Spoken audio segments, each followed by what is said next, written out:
ఓం శ్రీమాత్రే నమః. శ్రీ శివాయ గురవే నమః.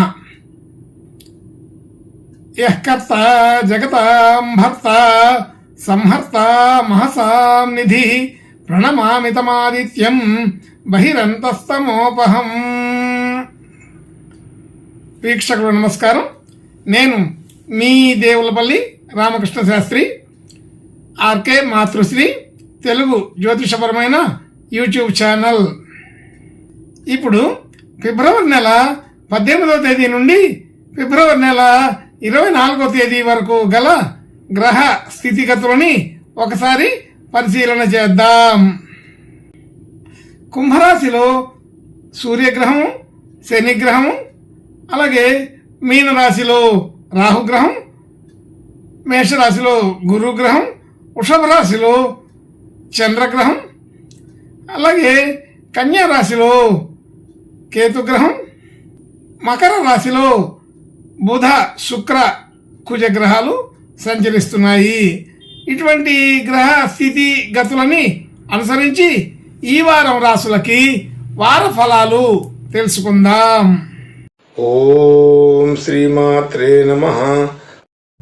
ఇప్పుడు ధనుస్సు రాశి వారి గురించి తెలుసుకుందాం. ధనుస్సు రాశి వారికి ఈ వారం మంచి అనుకూలమైన స్థితి కనబడుతోంది.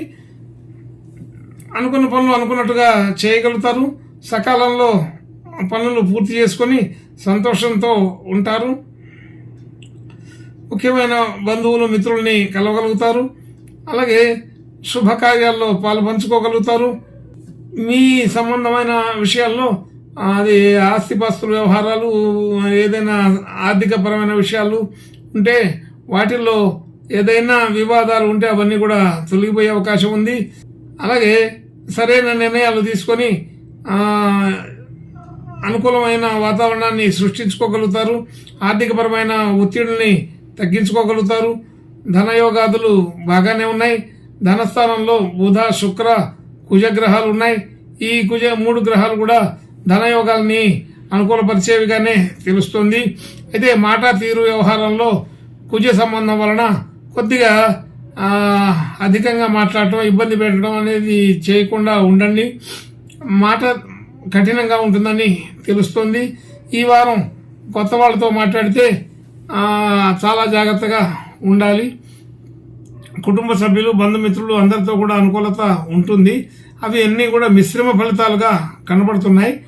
అలాగే గృహ వాహన యోగాదులు సాధారణంగా ఉన్నాయి. అటువంటి వాటి జోలి వెళ్లకుండా ఉండటం మంచిది.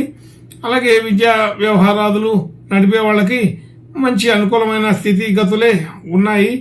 ఆర్థికపరమైన ఒత్తిడులన్నీ కూడా తగ్గుముఖం పడతాయి. దానికి సరైనటువంటి మాట ద్వారా సరైన నిర్ణయం తీసుకొని అన్నింటినీ సర్దుబాటు చేసుకోగలుగుతారు. అలాగే భార్యాభర్తల మధ్య అనుకూలత బాగానే కుదురుతుంది. మనం కొత్తగా పెట్టుబడులు పెట్టాలి అనుకునే వాళ్ళకి ఈ వారం అంత అనుకూలం కాదు. అయితే ఆశ ఆలోచన ఉన్నప్పటికీ కూడా అటువంటి ప్రయత్నం చేయవద్దని చెప్పడం జరుగుతోంది. భాగ్యస్థితి ప్రకారం కొంత వృద్ధి కనపడుతుంది. అంటే మనం ఏదైనా పెట్టుబడులు పెడితే వృద్ధి చెందుతాయని తెలుస్తుంది. అలాగే మనం గతంలో పెట్టిన పెట్టుబడులు కూడా వృద్ధి చెందే అవకాశం ఉంటుంది. అలాగే ఉద్యోగ వ్యాపారాది విషయాల్లో అనుకూలత బాగా పెరుగుతుంది. భాగ్యస్థితి పెరుగుతుంది. అలాగే ఉద్యోగ స్థితి కూడా మంచి అనుకూలంగా ఉంటుంది.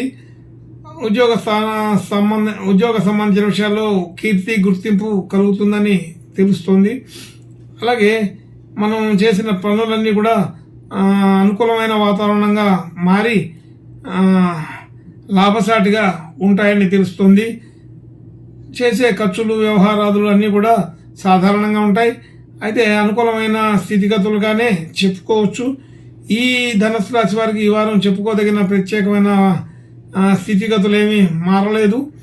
అలాగే కొత్త ఉద్యోగం ప్రయత్నం చేసే వాళ్ళకి అనుకూలంగానే ఉంటుంది. వివాహ ప్రయత్నాలు వాళ్ళు చేసే వాళ్ళకు కూడా అనుకూలంగానే ఉంది. శుభ లక్షణాలు, శుభకార్యాలు అన్నిట్లో పాల్గొనగలుగుతారు. దైవ దర్శనం చేసుకోవడం, మరి దాన ధర్మాలు చేయడం జరుగుతుంది. ఇంకా మంచి శుభ లక్షణాలు కలగడం కోసం ఈ ధనుస్సు రాశి వారు ఈ వారం లక్ష్మీ నరసింహస్వామి ప్రార్థన నమస్కారాలు చేసుకుంటే అనుకూలంగానే ఉంటుందని తెలుస్తుంది. శుభం భూయాత్.